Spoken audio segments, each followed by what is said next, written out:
So I came home from college one day and I had a stepfather. His name was George. He passed away in 2019 of a sudden heart attack. He was a great guy, man. Just he didn't know how to buffer information when it was a bad news he was delivering kind of thing. Came home and I walked in the door. Now, my grandmother, for the longest time, she's been fighting anxiety, depression. She was on prescription medication, a lot of times overprescribed, would overdose around the holidays. There would always be some kind of issue around the holidays. And sometimes we'd go to visit her and she wouldn't answer the door. She'd stay in her room. And, I'm a relentless cat, man. I would go to the back door where the window was near her room and bang on that. Hey, you're letting us in. Get your ass up.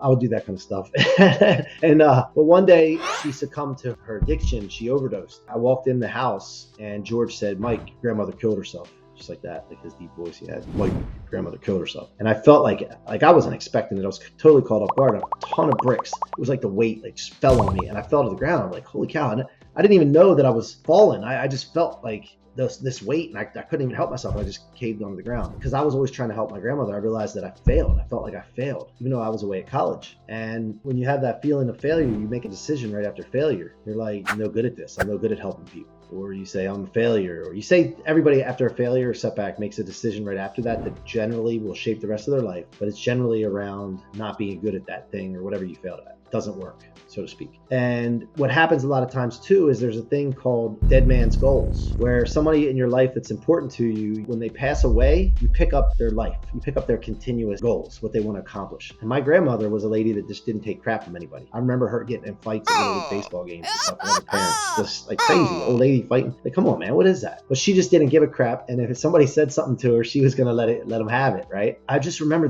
felt this transference of her mission to not take crap from anyone to me. When that happened, I got this feeling like, you know what? I'm not taking crap from anybody. I'm not taking crap. Somebody says something, I'm handling it. I'm going to be the enforcer. And I started watching movies at that time. That's when like Goodfellas was out and Casino and all these movies. And I felt like, man, like Joe Pesci, the way Joe Pesci acts. And so I started getting into this phase where I didn't care. Like, I got this. I'm going to be the enforcer, and I'm going to party. I'm going to live the life I want to live. YOLO, you only live once, as they used to say back like a few years ago, like just going all out. And when I did that, it felt good at one point. By the way, I didn't drink alcohol until college, or after I graduated high school in my senior summer, right? Never drank alcohol, was an athlete, played for college football actually, never partied. But when all that happened and then I went back to college and I saw these girls for the first time, like lots of girls, with all that piling up that this is what you're supposed to do. What have I been missing out on? No cares in the world. And it was all fun at first. Drinking led to me not being effective on the football field. It led to me looking into other things because the alcohol eventually wears off. As far as the effect of it, then you're looking, okay, what's next? Oh, the marijuana, man, I can't imagine smoking marijuana. Even me, I was like, there's no way, even though it's legal now and it's more acceptable now. Back then it wasn't. And I'm like, there's no way. And then I tried it and I'm like, oh, this is cool. What have I been missing? Then over a while, now I'm drinking, chasing women, partying. And then the next thing it led down to was, okay, what's next? Now, in life, everybody, if you have a future in front of you, you're always like, what's next? What's next? Once you knock something down or accomplish something, you're like, what's next? What's next? But when you're on the wrong track and it's drugs and alcohol and partying, you're like, what's next? What's next? What's next? Then the next thing came and it's cocaine, and then it's, mushrooms, and then it's ecstasy. And then I'm like, man, this is like, the feeling of it's great, but when you come down, it sucks. And then it never feels the same as the first time.